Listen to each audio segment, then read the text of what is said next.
In this video, I'll show you how to transfer your YouTube channel to another Google account. If this guide was useful, consider subscribing and leaving the like button for more videos. And now let's get right into this guide. First, click on your channel icon in the top right corner, and then you need to make sure you're in the correct YouTube channel, and then click on Settings. Next, you'll need to create a brand account. Just click on Add or Manage Your Channels. And then click on Create a Channel. Now you're going to create a brand account. Name any channel name and handle, and once you're done, click on Create Channel. Once you have created a channel, click on your channel icon once again, and then all you have to do is to switch back to your main channel. Now go back to your channel icon, and then click on Settings. This time you want to click on Advanced Settings, and then click on Move Channel to a brand account. You may be asked to sign in again. Once you signed in, now choose an account that you just created, and all you have to do is to click on the Replace button.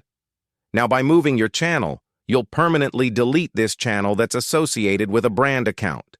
Just check the box, and then click on Delete Channel.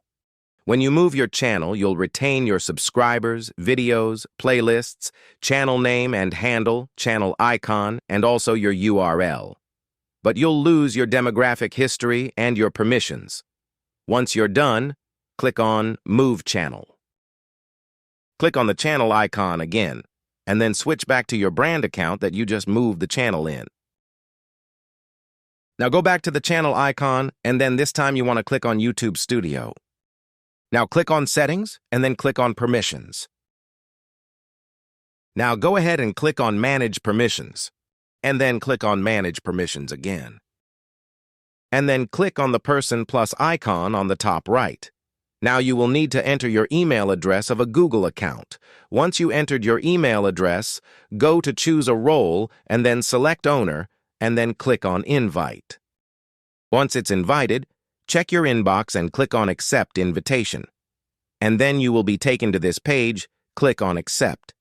Once you have accepted an invite, you're now the co-owner of this account.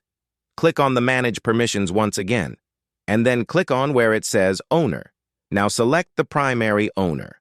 The primary owner can add or delete other owners, change the account permissions, and they can also delete this account completely.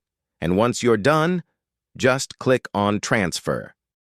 But unfortunately, as you can see at the bottom left, you will need to be the owner for more than 7 days. So you must wait a week or so to make yourself the primary owner.